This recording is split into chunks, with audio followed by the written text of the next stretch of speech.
All right, Counterpunch Boxing Talk. Okay, check it out. I want to go over the undercard for the Canelo Chavez fight. I haven't really paid much attention to the undercard, but man, it's actually looking really good. And I think I would probably say this pay-per-view will. Man, it might hit 1 million. Definitely over 500,000. It just depends. I mean, you got Cinco de Mayo weekend. It's the day after Cinco de Mayo. Just a really, really good looking undercard. And I can kind of see like a theme here, what they do. And it's kind of, it's kind of brilliant actually by Golden Boy Promotion. I mean, what they do is they make sure they're going to have like that kind of war fight, where just a war is going to break out. And then, you have like a sensational knockout, and then you have the main event, okay? And that's kind of what I see going on here. It's like they're building up to the main event. You've got the war, and then this big knockout. The crowd's going crazy, and then boom, main event.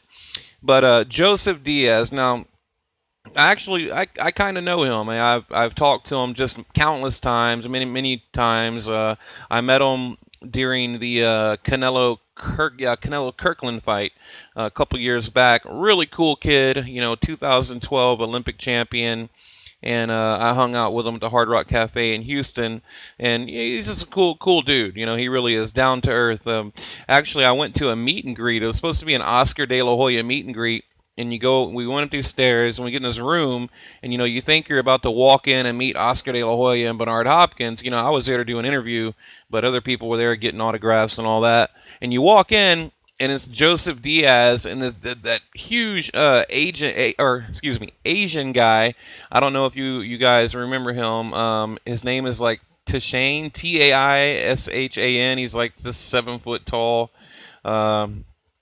He's from Beijing, China, but at that time he was 3-0 with 2 knockouts. But so you got this little dude, Joseph Diaz, and the 7 foot tall, heavyweight standing right next to him. So when I walked in, it's those two, right? I mean, I thought it was going to be Bernard Hopkins and Oscar De La Hoya. So anyway, that's the first time I met him, and he was pretty cool.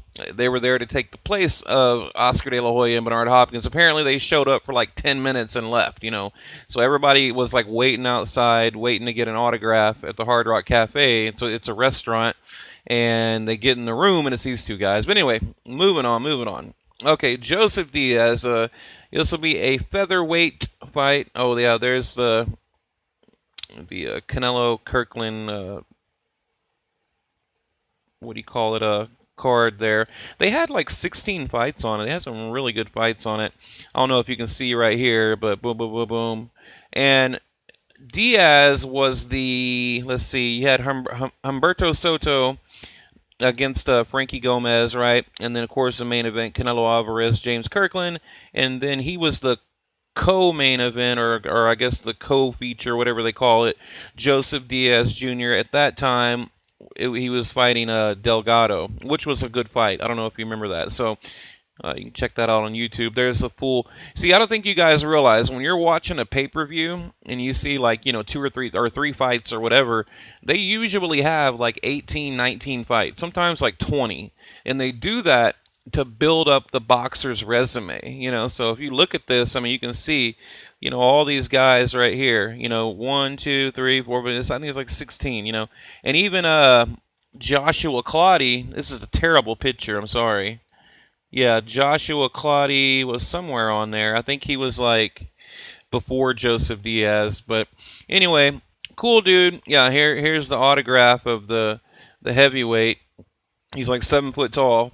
And then there's Diaz right there. But like I said, I thought I was going in there to meet Oscar De La Hoya and Bernard Hopkins. But moving on. So you got Joseph Diaz versus Manuel. I hope I'm saying it right. Avila, I don't know. Avila, who knows? They call him Tino. I'm going to call him Tino. And to be honest, I've heard a little bit about this dude. decent record featherweight. But again, I think this is going to be that Mexican war, that just slugfest, kind of like the Chocolito Roman Gonzalez fight we just watched. So I think it's going to be kind of like that. Okay, and that's how Golden Boy Promotion. That's how they do these things. They want to entertain the crowd. So then, I mean, this right here, I was so happy to see Lucas Mattysse making a comeback. I mean, really, it's just I'm really excited to see him come back. Although, I think he's just taken a lot of damage in the ring. So you got Lucas Mattysse up against Emmanuel Taylor. Okay, so to recap, Joseph Diaz versus Manuel Tino Avila, whatever, and then Lucas Mattysse going up against Emmanuel Taylor. So now Emmanuel Taylor, I'm sure maybe a lot of you guys out there know him, but to me his last good win was against Kareem Mayfield. Okay, and then of course his notable loss was he losing to Adrian Broner, and then he got a couple of wins here against Carlos and Wilfredo, a couple of wins, but now up against Lucas Mattysse, and I kind of of course I favor Mattysse in that fight, but we don't know where Mattysse is at right now, mentally, physically, we have no idea. And in the first fight, I'm probably going to go with Joseph Diaz in the first fight because I think Diaz is going to take Manuel. So in that order, I probably got Diaz winning, and then really probably Lucas Mattysse, but it depends. It all depends. So, but anyway, it's going to be a great fight regardless. And then in the co-main event, David Lemieux versus Marcos Reyes. Now, of course, you guys, I'm sure you remember this dude, right? Marcos Reyes, right? Go back down to 2015. Julio Cesar Chavez Jr. That's kind of, I think, what kind of like launched him into, I don't know, a gatekeeper. What do you call it? A keep busy fight? I don't know. I mean, but lost by unanimous decision against Julio Cesar Chavez Jr. in 2015, and then went up, boom, boom, boom, three names that I don't really care about, and now David Lemieux. So of course I favor David Lemieux in that fight. Now David Lemieux coming off that sensational knockout against Curtis Stevens. I mean that was, just probably going to be like knockout of the year, I think, or it'll at least be in like the top 3, knockouts of the year. And then of course the main event, Canelo and Chavez Jr. right here. But, and I haven't really given my prediction on the Canelo Chavez fight. I'm going to do that pretty soon. But also, I have some pretty good news I want to share with you guys about the Manny Pacquiao, his next opponent. I'm going to put out the video tonight or tomorrow. But how do I say this? My friend talked to his friend that interviewed Freddie Roach. So this is like third-hand information, and he was given a name that they've added to the list of potential opponents. So now we have like 3 or 4 names that are, Bob Arum is like, really trying, he's trying to put one of them together, trying to figure out who it's going to be. And of course, one of them is Jeff Horn, the Australian kid. And apparently, Duco Promotions, which is it's like this Australian promotion company, they're offering Manny Pacquiao like a truckload of money. So I'm kind of thinking, man, it might be Jeff Horn. But they mentioned a couple of other names that he might fight. So we'll see. And of course, the winner here, or not the winner, but after the Canelo Chavez fight, we want this. So, but we'll see if that happens. I don't know. So yeah, let me recap for you real quick. We got Joseph Diaz versus Manuel Avila, what the hell ever. Tino, man, I can't pronounce their names. It's like I've never been able to pronounce their names. So, but I got Diaz in that fight. Okay, then we've got. Where's David Lemieux? Where you at? Lucas Mattysse. Lucas Mattysse, which is going to be a great fight against Emmanuel Taylor. Emmanuel Taylor, more of a boxer, not a brawler. So, it'll be that typical style, that matchup. And then David Lemieux and Marcos Reyes. So, look, it's going to be a good. I'm not going to order it. I'll tell you right now. I mean, I might. I'm debating. Now, you know what? No, I'm not. I'm not. I made a commitment like about a year ago. I say, you know what?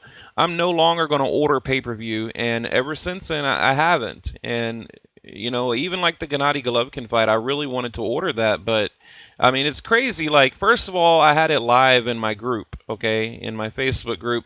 We had like 3 live feeds in HD. So, and then what I can do is I can bounce whatever's on my phone, I can shoot it to my TV. So I watch it for free anyway, you know what I mean? So, and then yeah, I just, I kind of wanted to support K2 Promotions, Gennady Golovkin, and actually pay for it, but I didn't because I'm just, 110% against pay-per-view.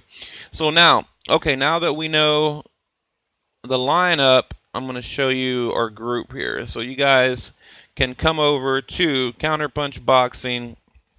It's our group. I just put up the pictures I just used in the video. I just put up in the group. But it's a good group, it's a very active group. I think one of the best out there. Here's by the way, here's Ring Magazine's pound for pound. Number 1, Andre Ward. Number 2, Kovalev. Number 3, Gennady Golovkin. I mean, can you believe this shit? Number 4, Gonzalez. 5, Crawford. They got Loma. Rigo right there, Canelo. I mean, it's just this is crazy. Like, I had a debate with this guy, why Golovkin should be number 1 and Andre Ward should be, I don't know, down there where like Rigondeaux is or something like that. But anyway, you can come over here and check it out. We got a lot of good debates. Big George Foreman right there. Oh yeah, now they're talking about the Adrian Broner, Marcos Maidana fight. It's got a lot of good stuff in here. Breaking news.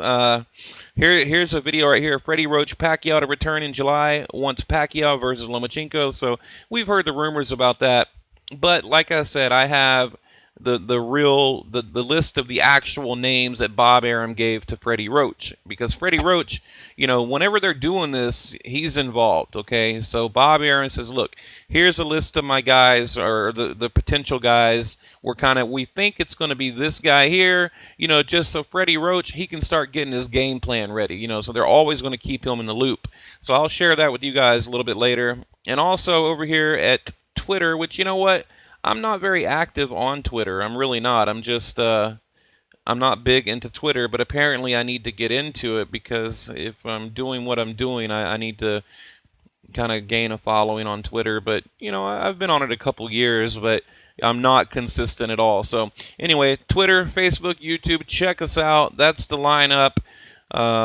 Joseph Diaz, Emmanuel, Avila, whatever, David Lemieux, Marcos Reyes, and Lucas Mattysse, Emmanuel Taylor. And, of course, the main event, Canelo Alvarez versus Julio Cesar Chavez Jr. Thank you for watching.